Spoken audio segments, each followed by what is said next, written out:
If you clicked on this because you're a tradie who wants to buy your first investment property but don't know where the hell to start, you're in the right place. We're going to walk you through every step of purchasing a property, from getting finances sorted to finding the right property and getting it tenanted. Plus, we're going to show you exactly how to avoid buying a dud property, because most tradies don't know they've made this mistake before it's already too late. Welcome, you're on site with the Property Tradies. Brodie, it is lovely to have you here. How are you feeling on this beautiful Melbourne weather day? Beautiful. I wouldn't say it's beautiful. It is absolutely miserable outside, but that's all right. Today is not a miserable day because it is episode 1 of the Property Tradies, and we got something pretty exciting for the listeners out there. So what are we tackling today? So we're going to be going through buying your first investment property in 2026. There's a lot of news headlines around the property market, global economics, and what we're going to go through is the step-by-step guide as to how you can buy your first investment property. So yeah, what are you most excited for about this topic, Brodie? I think, there's a lot of stigma, just in general, not so like right now, there's a lot of stigma, 2026. We haven't exactly started the year off with flying colors, globally. But in saying that, in general, even years past, there's a lot of stigma about whether or not it's the right time to buy a property, especially an investment property. So to be able to tackle it in the times like we're in right now, I think is going to be fun. Definitely. And I mean, just before we get into it, very similar to COVID, people with a lot of fear and what happened to property prices during COVID. So don't worry. We'll go through the steps and let's get you organized in buying your investment property in 2026. So let's get into it. So the very first step, which is important to touch on, is getting your finances in check. Now, there is a few different steps in this step, but first off, it's going to be having enough deposit to be able to get into the market. Brodie, do you want to talk through, I guess, some of the different options that you do have when buying your first investment property? Yeah. So saving that first deposit is always the hardest thing. And it's not supposed to be easy. This is buying a property, guys. So correct. It's not a walk in the park, but I can tell you it will get easier. But when we're talking about deposits, it's going to be a whole lot of saving. It is. There are a couple ways to do it. But you got to work that overtime, especially if you're tradies out there. There's no easier way than working that overtime, getting a bit more cash in the bank, and then building up, your deposit to where it needs to be. Always chatting to a mortgage broker, which I'm sure we can dive into a little bit more. Yes. So go for it. On the deposit sizes, you're likely going to need, for an investment property, 10%. I think that's a good baseline these days that gets you into the market. Now, a lot of people believe that you need to save 20%, but with the way the markets are growing and the time it takes to save another 10%, you could be wasting another year or two. And with the way prices are growing, you could miss out on $50,000 to $100,000 quite easily. So I think if you are in the position where you can lend the money right now, you've got a 10% deposit, it's best to move and get into the market.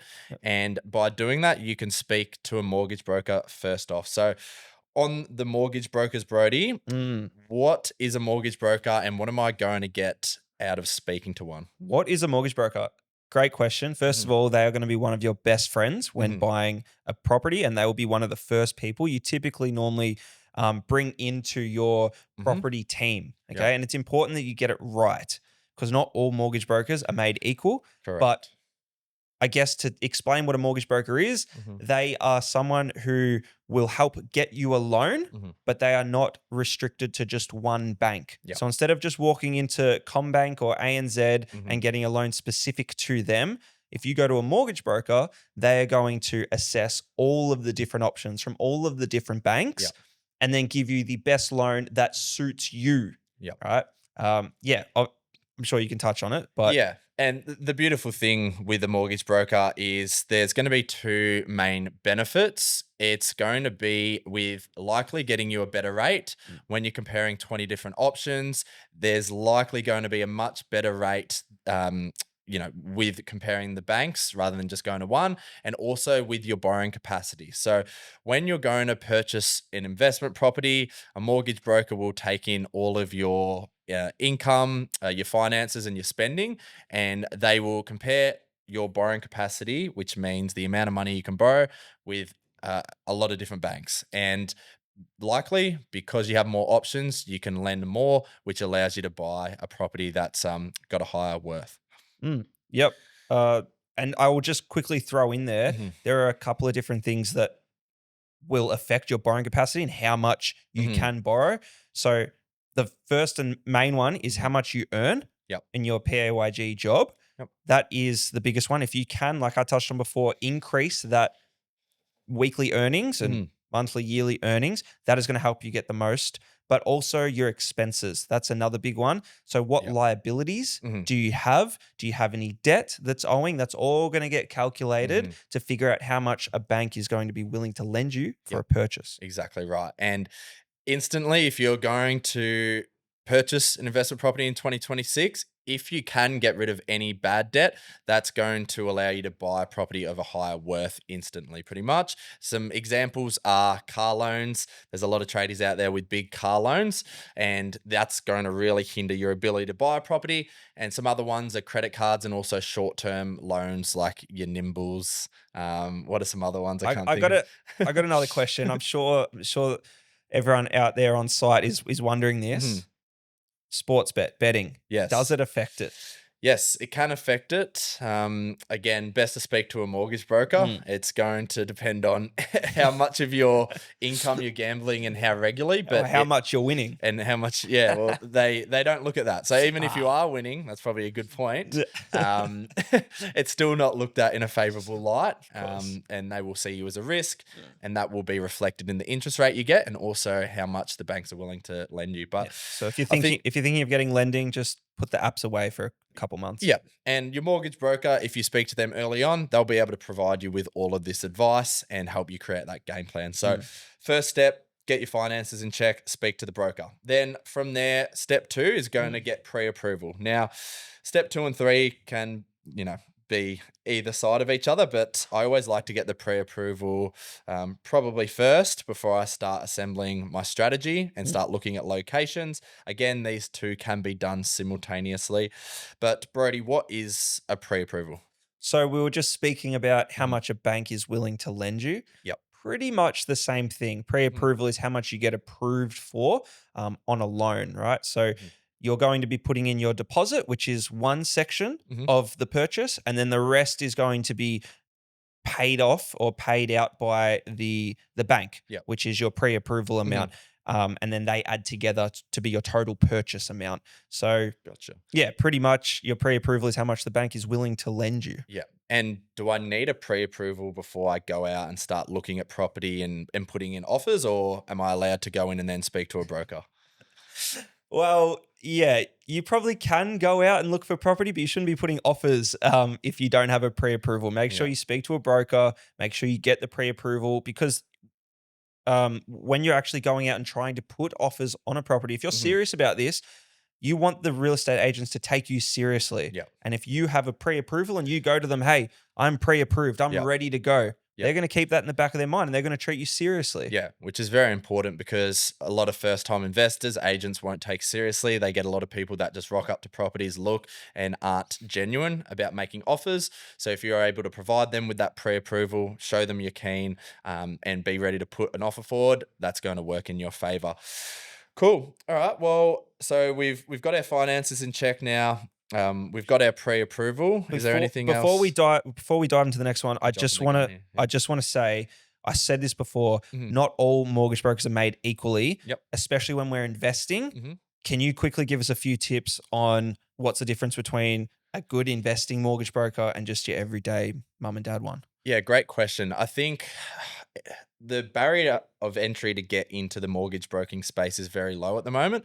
And for brokers that don't understand the investment property space, a lot of them only work with first home buyers. These are very vanilla types of loans which don't require any type of strategy. So you really want to find a broker that works with property investors, understands lending and strategizing different points of building your portfolio and what you're going to need to keep moving forward. Because if you're working with one that doesn't understand what you're trying to achieve and can't guide you on how to get there, you're likely going to get stuck a lot earlier than you're hoping to be. make sure to ask them how many investment properties they have. Yes, that's very important as well, just like a buyer's agent. Just like a buyer's agent. Cool. All right. Well, we've got our finances in check. We're pre-approved. We're ready to start buying, right? Exciting. So, step 3 though, before we start buying, we've got figuring out our strategy plus assembling our team of professionals. As I mentioned before, this kind of is done at the same time as we are getting our pre-approval, but we do want the confidence of that pre-approval to know that we can actually purchase before we start wasting our time. So that's why I have put it at step 3. But with strategy, we are going to be focusing on what type of asset do we want to be buying. So on that point, I think it's super important with your first investment property, you need to be focusing on capital growth. Don't worry about trying to find a property that's positively geared, that's located in the middle of absolutely nowhere. You want to find a quality asset that is going to give you capital to buy more assets. So you're telling me that rental income and cash flow is just not important? No, not at all. So I'll preface that by saying you should be looking at rental yield as well. That is very important to building a portfolio.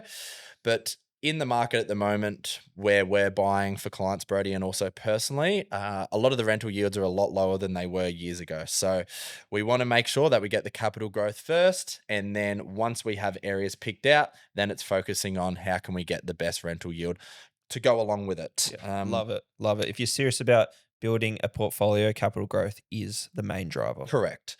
And then on the second point of that step, Brodie, assembling your team of professionals. So you're working with our clients, guiding them through that settlement process. When you're buying an investment property, what are the main professionals that you'll need throughout that journey and why? Yeah. So we've already touched on probably one of the most important ones, which is your mortgage broker. Yep. But there are a couple of other professionals that make it super important to actually get the job done. One of the first ones that comes to my mind is a conveyancer. Yes. So your legal person, and they kind of come into the play once you've purchased the property and you put an offer in and you have to get that contract reviewed. Yep. But all in all, you need that professional to review the contract to make sure you're not signing something that will eventually hurt you. You need to make sure you've got all your checks and balances Yep. in the right place so that it's a smooth transition. Yeah, very important. And on that note as well, the reason that you find a conveyancer earlier on in the process is you want to make sure they're qualified in the state that you're looking at buying in. Because if you get to the point where you've put in an offer, you're looking to get a contract reviewed, and you find out the conveyancer isn't legally can't legally work in your state, then you're going to have to go and find another one last minute, which isn't ideal.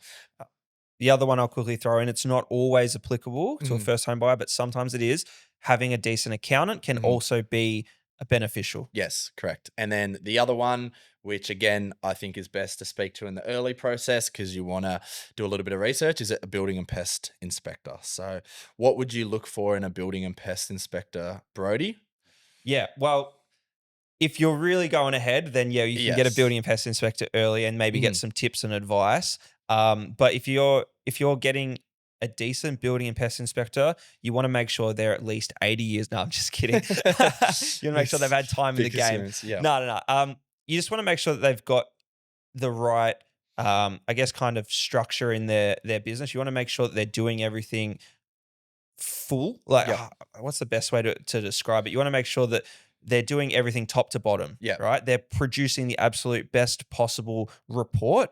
You can get on the phone with them straight away and ask them any questions. As soon as you start to feel maybe they're missing some knowledge here or there, get rid of them. You cannot afford to have a building and pest inspector that doesn't know what they're doing. Yeah. So you want someone qualified and you want someone that's super responsive and is good at communicating, because when the time does come, you want to be able to get on the phone to them and get them to run you through the report. So that's no doubt. Super important one. Cool. All right. Well, figuring out strategy. Obviously, we will have our purchase price figured out based on the pre-approval that we get from the broker. And then from there, we will move on to the hunt. So this is where we are going to start researching locations and finding an area that is going to perform best. So there is a lot that is involved in this, Brodie, Mm. but it is the most important part of the process. Why is that? I'd say it's the most fun part of the process. Yeah. But yes, the most important part, because not all properties and more importantly, not all locations are made equal. Yep. So just because you think you know a place doesn't mean it's going to be a good investing Correct. location. Yep. Okay. So you need to put in the work and make sure that the place you're going to be sinking probably the biggest purchase of your life Yep. is going to pay dividends. Yeah, cool. And with this purchase, should I be just looking around where I live, or should I be having a wider scope within my state or Australia wide? What's your recommendation on Yeah, this? if you're serious about investing and you actually want to get off the tools one day, which is what we like saying, because it is possible. If you want to get off the tools one day through investing, you have to be serious about it. And if you're being serious about it, you're not just investing in your backyard. You're investing Australia wide. And the reason being is because there's over 15,000 suburbs in Australia. And what makes you think that the one where you live is going to be the best place to invest? Just think about that, like from a numbers point of view, a percentage point of view. The odds of the best possible place to invest being in your backyard is so low. Very slim. Yeah, and there's markets that are moving at different points in time. Like over the last 3 years, we've had markets like Perth, Adelaide, Queensland that have performed far better than markets like Melbourne, Tasmania, and Darwin. And on research, one of the first things I love to look at is past and present market performance. On that note, we don't want to be investing in markets like Perth, Adelaide, and Queensland because they've doubled in a 5-year period. So we've seen rapid growth. We want to give ourselves the best opportunity to have the most runway possible for our investment. 100%. 100%. The other question I'd be asking you is, where am I going to get this this information? Like, do I just listen to the news, like that's on the tally, or where am I finding this info? So there's a lot of data investing platforms that you can get access to online. Some are paid and some are free. We love to use paid ones such as Stash, DSR data, and there's also HTag. Many different ones are going to be better for different types of things, but you want to learn how to read data, and you want to learn how to read graphs and the economy of an area. On 100%. that note, there's a lot of things to avoid. So that is where we come to the next part, which is due diligence. But while we're on the topic of finding locations, is there anything else do you think we need to touch on about our research? Look, we could do a whole podcast on the hunt and the research. I feel like we've hit the nail on the head for the most part. You just, guys, if you're serious about this and if you're serious about doing it yourself and not approaching a buyer's agent, then it's best you learn about supply and demand metrics and figure out what actually creates push and pull in a property market. Yep. And don't get into a market that's close to the top of the cycle. 100%. Get in somewhere where there's plenty of growth and it's underperformed in recent years. Just a quick tidbit for you out there. If you're hearing about a place on the news, chances are it's already ran its race and real investors are getting out. Too late. Yeah, it was like last year we were looking at realestate.com's top 100 suburbs, and they literally just got a list of the suburbs that had the highest growth in the last year. It's like, no, you want to avoid those areas because they've already ran their race. Yeah. You want to get into the markets prior to and enjoy the full upside. So beautiful. All right, next off, we've got due diligence then. So we've got our pre-approval, we've found our location, and we've also found our property now, or a few options at that. Due diligence. What is due diligence, Brodie? Due diligence. It is checking, double checking, triple checking, making sure the property you're about to purchase in the location that you're about to purchase and everything else that comes in between. Yep. It's making sure that you are doing all the necessary checks so that your backside is safe and you don't make any unnecessary mistakes. It can come in lots of different forms. For sure. And we'll go through the main due diligence things to look out for. But the reason that we do due diligence is to avoid making very costly mistakes, because when you're looking at properties on realestate.com, there often can be a massive difference between two very similar looking properties within the same suburb.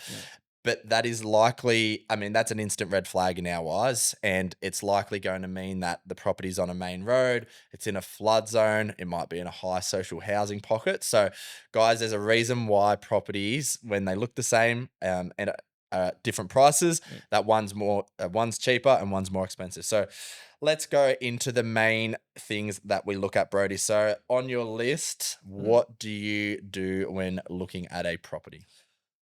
Well, yeah, first of all, I throw it into my paid data source and I check it out from a street level. That's probably the first thing I do.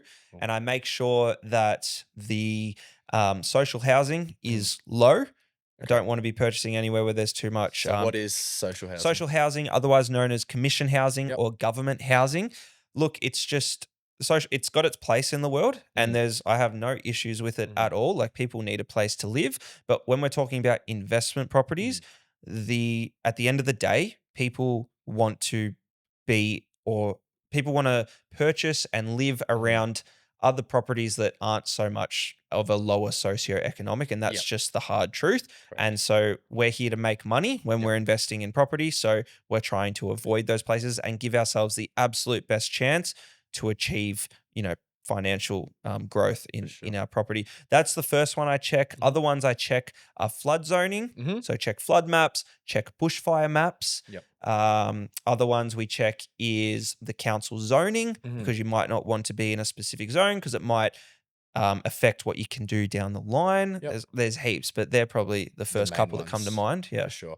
And now, touching on flood zoning, it's super important to understand that this is crucial to have your head around, because if you go and purchase a property and then you go to get insurance, you could have insurance be often double or triple the regular amount. So you could get a very rude awakening once you go and take out insurance. 100%. And similar with the bushfire and zoning laws, if you are wanting to build a granny flat or develop the block in the future, these are things to look at, as they might be holding you back. Yeah, great point on the granny flat.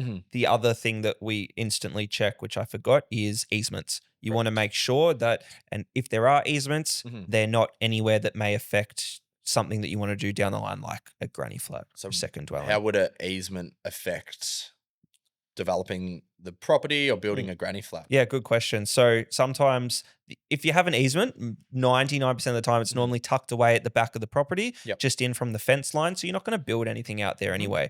But there are instances where easements go through a property, or there's a couple that go, this way and that way through the property. And if you don't have the skills to be able to read or understand what an easement is, and you might just purchase the property thinking, I'm going to build this in the backyard or do an extension to the house. No, you're not, because there are easements there, and there's a lot of hoops you got to jump through to get that, if they even allow it. Yeah, cool. Lovely. There's some really good points. The other ones would be avoiding buying properties on main roads. Most people don't want to live there. So when you go to sell in the future or rent the property out, you're going to have a tougher time, because you're going to have less people that want to rent it or buy it.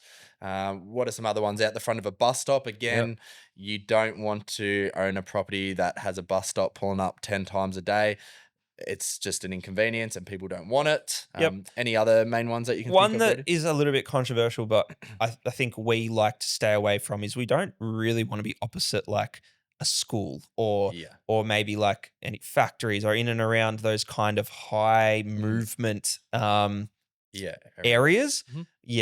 Like school, being near a school zone can be great for a property. Being directly opposite a school, personally, I don't love it. Correct. Yeah. Being on the street, if you're further down, is fine. There is a little bit more traffic, but as you mentioned, you don't want to be living across the road from a school or factories at that as well.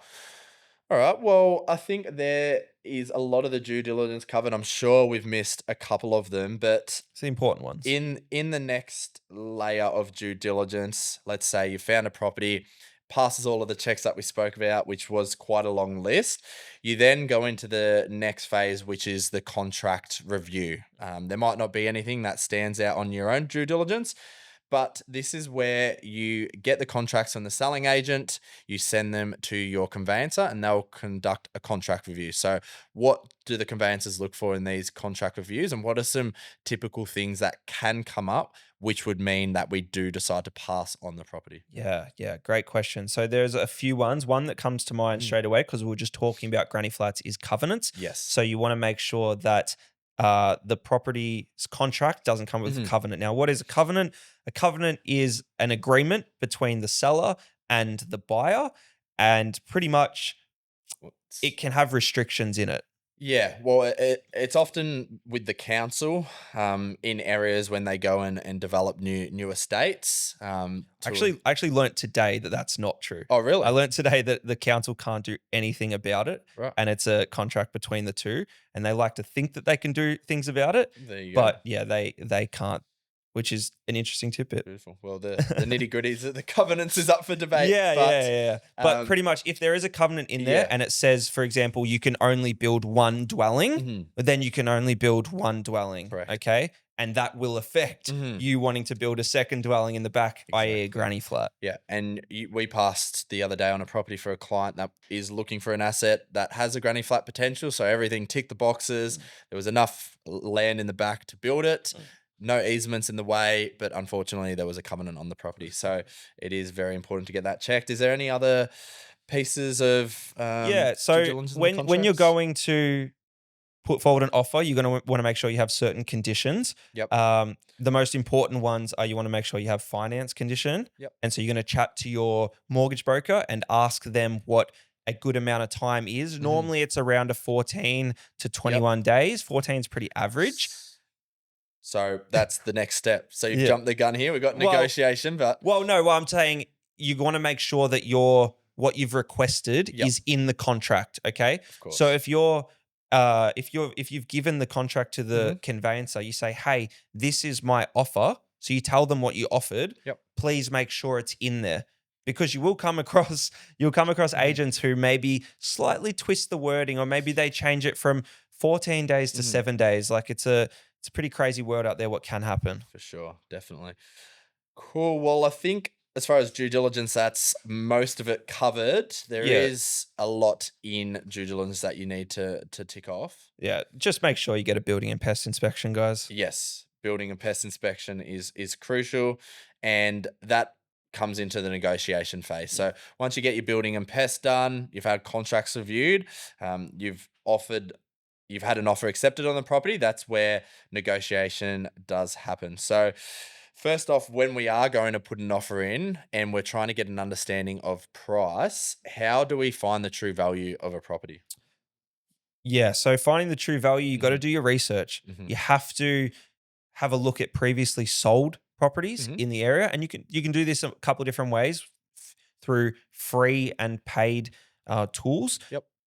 Just use the free tools. You can get a pretty good understanding of what a property is worth by just going on like the sold section of realestate.com and making sure, comparing, my property had this property had this. Okay, mine was this size, this was this size, 3-bed, 3-bed, and you can get an understanding of roughly what a property is worth. Cool. So what you're saying is you want to find recently sold properties with a similar layout, similar size block in a similar condition. And then what's also important to understand with this is, if you can, you want to find properties in similar pockets, because suburbs can often be quite big and there can be different pockets where properties sell for different prices. So 100%. So if you're on realestate.com, for example, it's going to automatically bring you up in the scrolled list of sold properties. Make sure you hit that map button.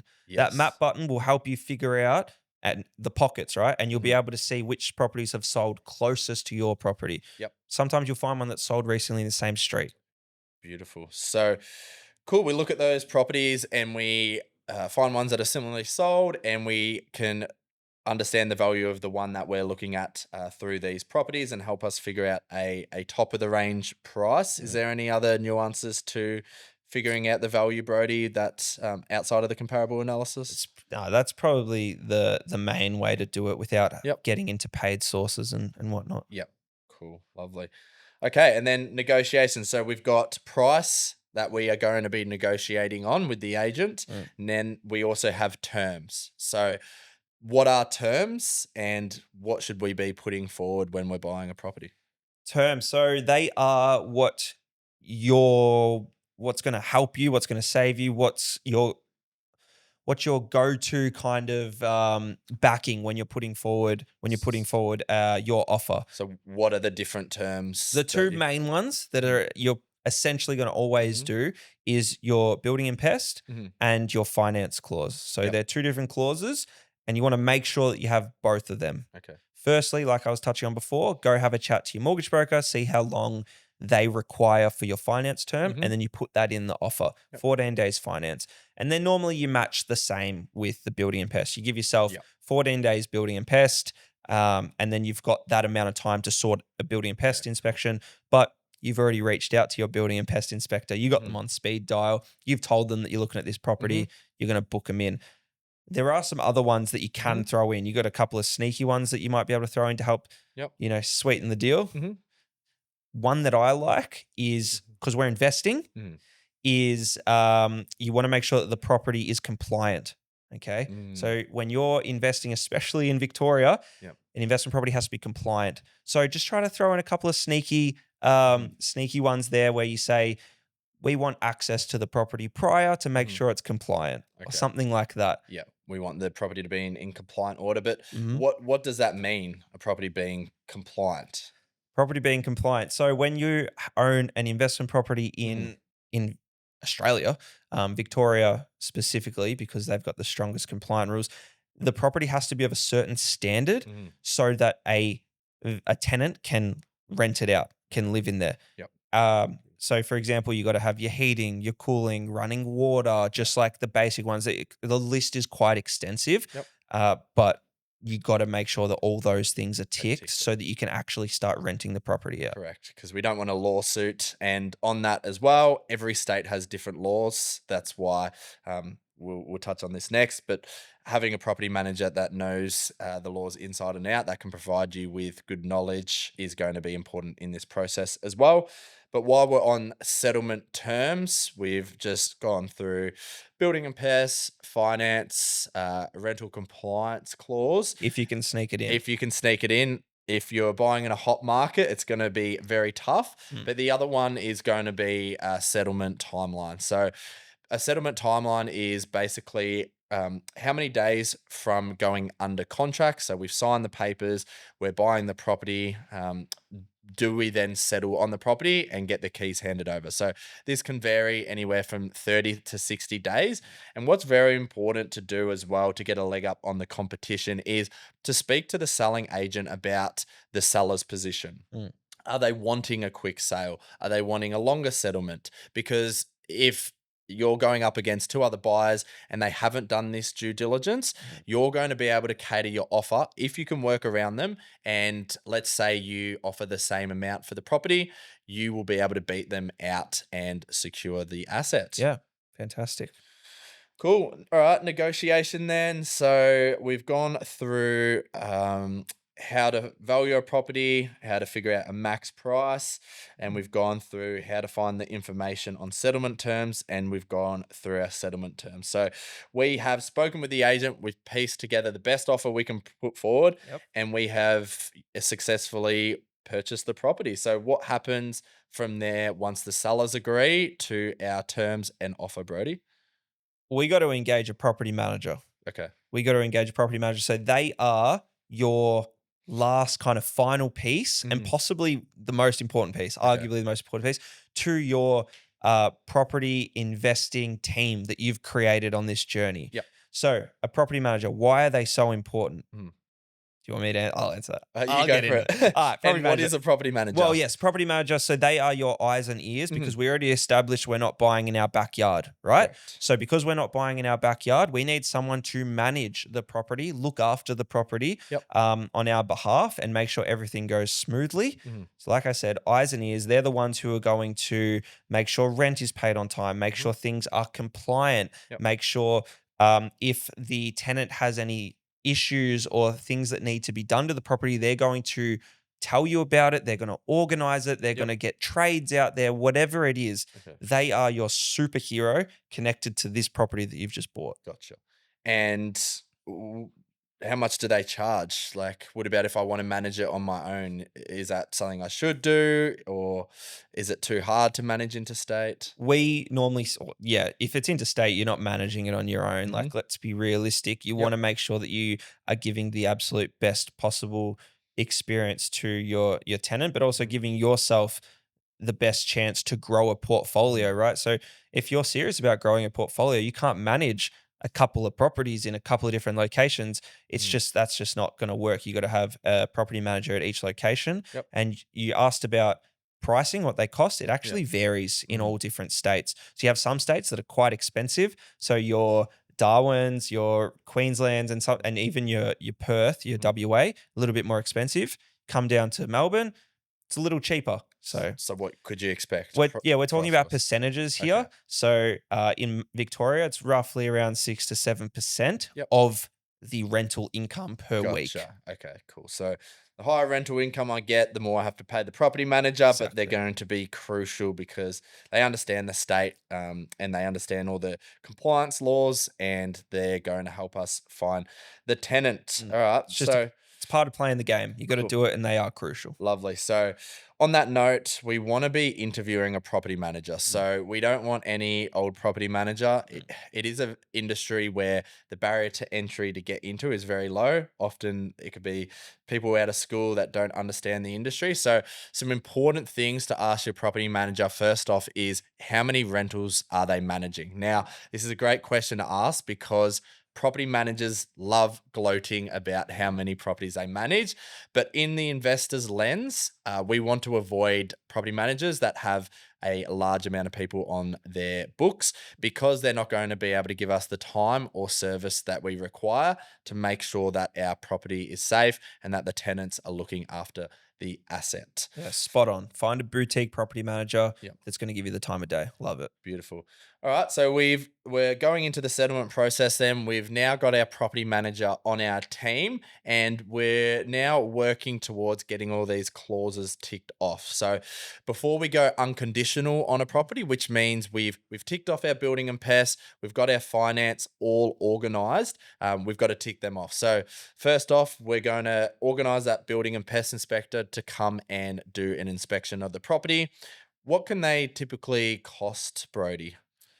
A building and pest inspector, once again, it varies from state to state, but you're going to be looking at around 700, sometimes to a K. Yep. Anywhere from that, $700 to $1,000, Cool. and they are worth their weight in gold. Beautiful. I'll say it again, they're worth their weight in gold. Lovely. Do not stinge on a building Yes. pest inspector because you got to remember you are purchasing a home worth a couple hundred K. Yep. Sometimes over $1 million. Cool.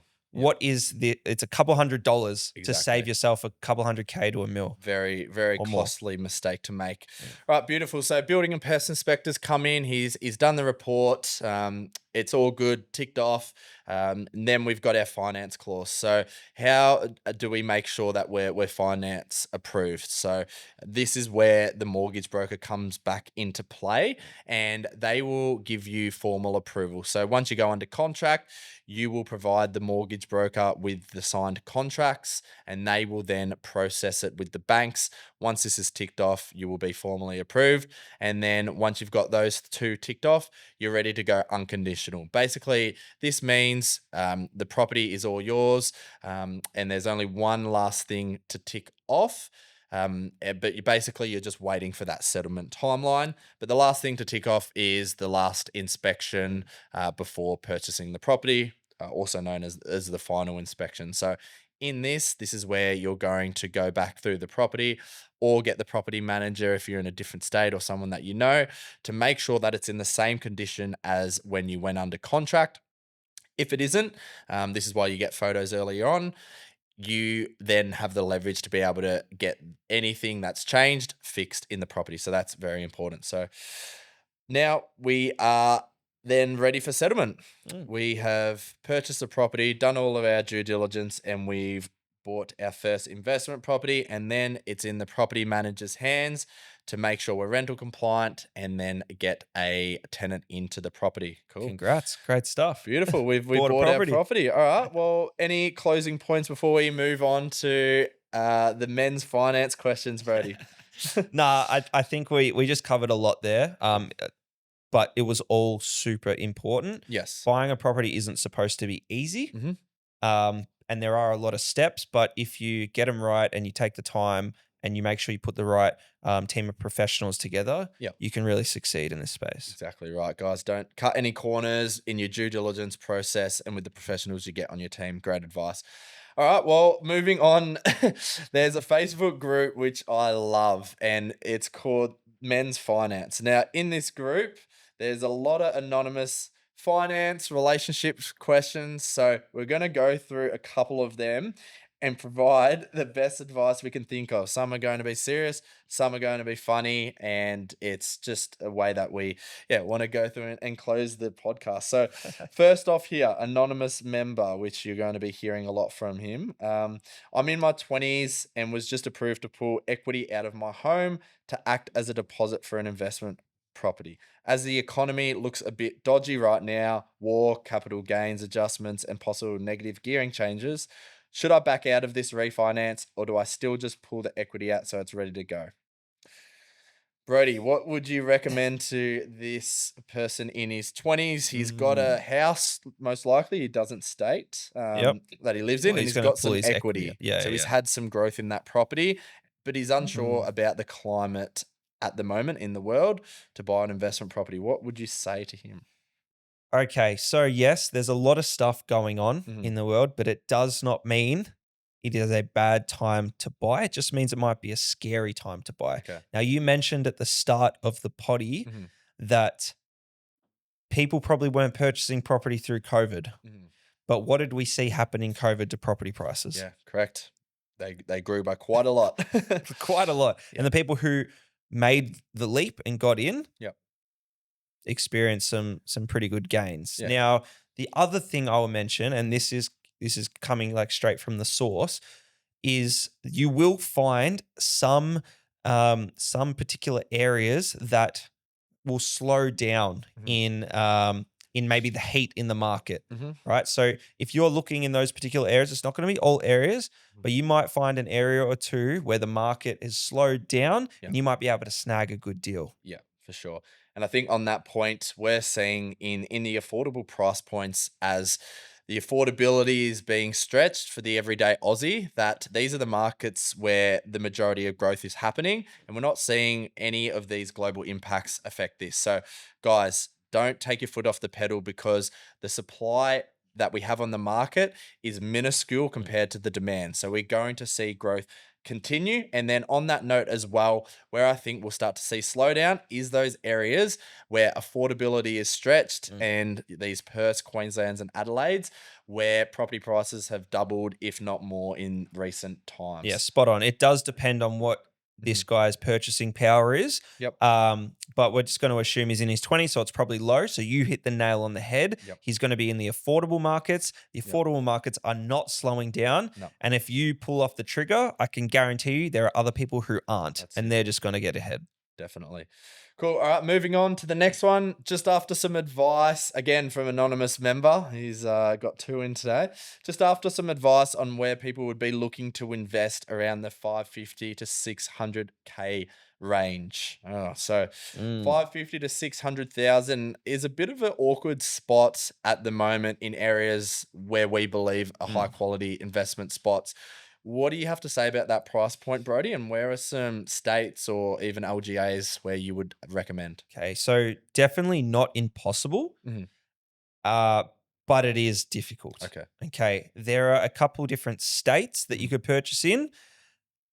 We are focusing on Victoria purely because at the moment there's the best growth potential, but you can purchase in other states for that price. You could probably still purchase in regional Queensland. You could probably purchase in Darwin. A little bit more risk involved with those ones, just purely because of how well Victoria's done in the past as a Yeah, capital and city. Darwin's economy is fly in, fly out, and Mm. majority of people that own property there are investors. And And so is regional Queensland as well, right? correct. So if we're talking about Victoria, which would make the most Hmm. sense, you're going to have to be purchasing in the regional satellite cities. Yeah. Okay. And that 550 to 600K price range is awkward because it's probably getting you a house that needs a little bit of work or a really high quality unit. So where I'd be looking is, yeah, regional Victoria, and finding a house that, if you're okay with some potential maintenance or renovations in the Mm. future, getting into an asset, maximizing your land content, and then holding on to that asset from there.